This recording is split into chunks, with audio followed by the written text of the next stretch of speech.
और डसके से सस सकी मासी हो के नौ वड़ दिते कलेजे च पुत्र कढ़ दिता अपने पुत्र दा पुत्र कढ़ दिता और ढिड च पुत्र कढ़ दिता है औरत जात सपनी बन गई और सप सप्पा नू डसदे ने औरत के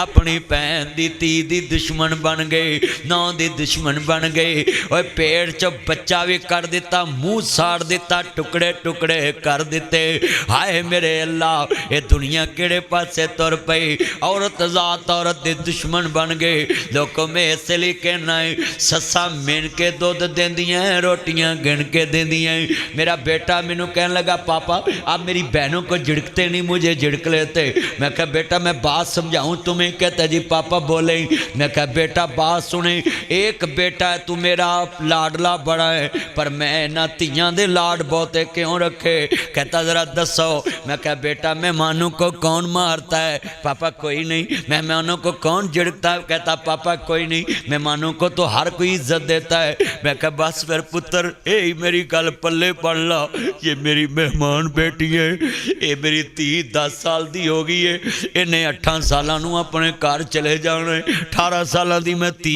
विआह देनी है शनाख्ती कार्ड बनन दी देर तो मैं कहा मेरी मेहमान बेटियां बड़े वड्डे ने धीयां घर मापियां दे बड़ा वड्डा जुमला धीयां दे किस्मत परदेस वे बाबर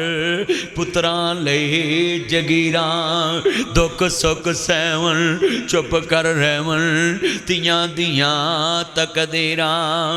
धीयां दियां बड़े वड्डे जुमले कहन लगा है हल्ला जांदा सुनिया जे ध्यान दे नाल धीयां हुंदियां ने दौलतां बगानियां साडा केड़ा जोर बाबला जदों चढ़न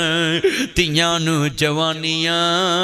मापे देंदे तोर बाबला। एक बहुत बड़ा मेरा दोस्त बिजनेसमैन है मिल्लां दा मालक मैं ओदी बेटी दा निकाह पढ़ा के बेटे दा निकाह मैं हैरान अखां चों आंसू सन ये बेटियां दी जुदाई कदों माँ बाप नू बर्दाश्त है और सस्सां लई पैगाम है कहंदियां ने इनू घर सामना नहीं आंदा बहू नू घर सामना नहीं आंदा नी पैना ना फवे कुटना लिया कम्मां च पवी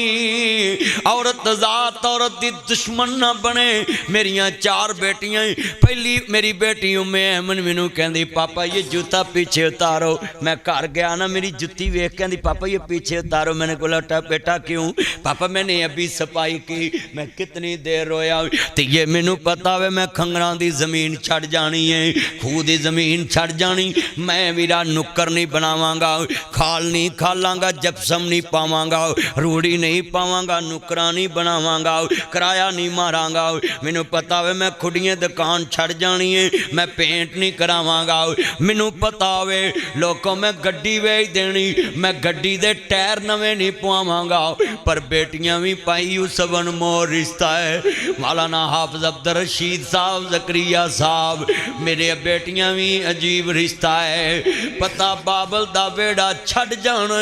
पर बाबल दे वेड़े रोज साफ कर दियां ने बाबल दे कमरे नित साफ कर दियां ने भरावां दे कमरे रोज साफ कर दियां और दुनिया दे लोगों मैं तुहाडे नाल 5 किले दा सीरी होवां ते मैनू कोई कहे मेरी जुत्ती पालिश कर मैं नहीं कहना मैं नहीं करनी मेरियां बराबर दा हिस्सा है 5 किले तेरे ते 5 किले मेरे असी बराबर दे सीरीए इक्को रिश्ता जग ते पैंदा है प्यो दी जायदाद हिस्सेदार भी है भरावां दियां जुत्तियां भी पालिश कर देंदी